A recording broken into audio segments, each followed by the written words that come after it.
Vacuum circuit બ્રેકરની રચના આકૃતિ સાથે સમજાવો. તો વેક્યુમ ઇન્ટરપ્ટર એટલે કે જે આર્ક ચેમ્બર છે એ વેક્યુમ સર્કિટ બ્રેકરનું હાર્ટ છે એટલે કે હૃદય છે. હવે જ્યારે કોન્ટેક્ટ વેક્યુમમાં એકબીજાથી અલગ થાય છે ત્યારે તે આર્કને ઓલવી નાખે છે. તે વખતનું દબાણ લગભગ 10⁻5 થી 10⁻7 ની વચ્ચે એટલા ટોર્ક જેટલું ઊંચું દબાણ હોય છે એટલે કે નીચું એમ એક રીતે કહેવા જઈએ તો. વેક્યુમને જાળવવા અને ઇન્સ્યુલેશન પૂરું પાડવા માટે સિરામિક અથવા તો કાચ જેવા મટીરિયલનો અંદરથી ઉપયોગ કરવામાં આવે છે, જેને વેક્યુમ ટ્યુબ આપણે જે તમે જે ઇન્ટરપ્ટરની આજુબાજુ જે તમે જોવો છો ને ગ્લાસ એન્ક્લોઝર જે કવર છે એની આજુબાજુ એની વાત છે. ફિક્સ કોન્ટેક્ટ અને મૂવિંગ કોન્ટેક્ટ અને આર્ક શિલ્ડ જે એની આજુબાજુ આર્ક ચેમ્બરમાં લાગેલા હોય છે એ વેક્યુમ ચેમ્બરમાં રાખવામાં આવે છે. કોન્ટેક્ટ મટીરિયલ માટે કોપર ક્રોમિયમની મિશ્ર ધાતુ અથવા તો ટંગસ્ટન કોપરનો ઉપયોગ કરવામાં આવે છે. વેક્યુમ સીલને અકબંધ રાખે એટલે કે એવું ને એવું ઇન્ટેક્ટ રહે એના માટે મૂવિંગ કોન્ટેક્ટને મૂવમેન્ટ કરવા માટે સ્ટેનલેસ સ્ટીલના બેલો બનાવેલા છે. જો તમે એ જોતા હોય તો દેખાય છે આ સ્ટેનલેસ સ્ટીલના બેલો, એના લીધે મૂવિંગ કોન્ટેક્ટ જે છે એ છૂટો પડે છે, જો એ ઉપર તરફ જાય, જેથી કરીને તમારો આખી આ એસેમ્બલી છે એ એવી ને એવી રેની વચ્ચે જે આ સીલ મૂકેલું છે ને આ જે સીલ તમને દેખાય છે અહીંયા આગળથી આ ઇન્ટરપ્ટરની જોડે આ શટર શિલ્ડની જોડે લાગેલું છે સીલ તમારા બે બાજુની સાઈડ પર, એ એવું ને એવું ઇન્ટેક્ટ રહી શકે એના માટે અહીંયા આગળ જો તમે જોતા હોય તો આ બેલોઝના લીધે ફૂલીના કોન્ટેક્ટ તમારો ઉપર તરફ ખુલે છે એવી રીતે હોય છે.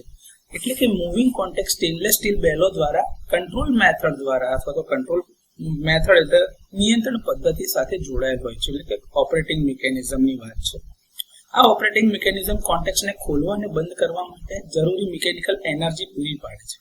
તે મેન્યુઅલી, ઇલેક્ટ્રિકલી અથવા તો સ્પ્રિંગ મિકેનિઝમ દ્વારા ઓપરેટેડ હોય છે અને ઝડપી કોન્ટેક્ટ ડિસએંગેજમેન્ટ એટલે કે મૂવિંગ કોન્ટેક્ટ અને ફિક્સ કોન્ટેક્ટ એકબીજાથી ઝડપથી છૂટા પડી શકે એની ખાતરી આપે છે. ઇન્સ્યુલેટિંગ હાઉસિંગ એટલે કે જે એન્ક્લોઝર છે એ એપોક્સી રેઝિન અથવા તો પોર્સેલિનથી બનેલું હોય છે. તે ફેઝ અને અર્થ વચ્ચે અને સાથે સાથે બાહ્ય ઇન્સ્યુલેશનની જરૂરિયાત પૂરી પાડે છે, સાથે સાથે સપોર્ટ પૂરા પાડે છે. કોપર અથવા તો એલ્યુમિનિયમથી બનેલા કરંટ કેરિંગ ટર્મિનલ્સ જે ઇન્ટરપ્ટરની અંદર ફિક્સ કોન્ટેક્ટની સાથે અને બહારની સાઈડ પર બાહ્ય એટલે કે એક્સટર્નલ સર્કિટ સાથે જોડાણ માટે અવેલેબલ હોય છે. હવે જે આ આર્ક શિલ્ડ જે છે, જે આ શટર તમને દેખાય છે ને સ્પટર શિલ્ડ જે આ દેખાય છે એ તમારા આર્ક શિલ્ડ છે. જે મેટલ શિલ્ડ છે એ નળાકાર સ્ટેનલેસ સ્ટીલનું એક એન્ક્લોઝર એક કવચ છે જે વેક્યુમ ઇન્ટરપ્ટરની અંદર મૂકવામાં આવે છે.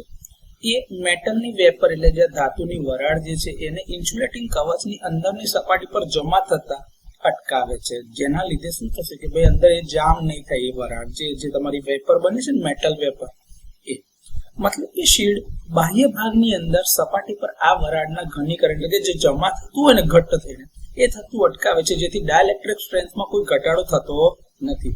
આર્કને કારણે આ મેટલ વેપર ઉત્પન્ન થાય છે. તો આ રીતે આકૃતિમાં બતાવ્યા પ્રમાણે જો તમે જોતા હોય તો એની એન્ડ ફ્લેન્જીસ છે, આ તમારું સ્ટેનલેસ સ્ટીલના બેલોઝ છે, આ તમારો મૂવિંગ કોન્ટેક્ટ છે જે ઉપર તરફ છૂટો પડે, આ તમારો ફિક્સ કોન્ટેક્ટ છે, આ આજુબાજુનું જે તમારું જે ગ્લાસ જે એન્ક્લોઝર જે છે એ એન્ક્લોઝર છે, આ તમારું મેટાલિક શિલ્ડ અંદર મૂકેલું છે, આ ઇન્ટેક્ટ જે પેલા સીલ રાખેલા હોય છે એ છે, અને આ તમારું ફિક્સ કોન્ટેક્ટ જે છે તમારા સરફેસ એટલે એની જે એન્ક્લોઝર જે માઉન્ટિંગ છે એની સાથે ફ્લેન્જીસ થી માઉન્ટ કરેલું છે. તો આ રીતની રચના વેક્યુમ સર્કિટ બ્રેકરની હોય છે.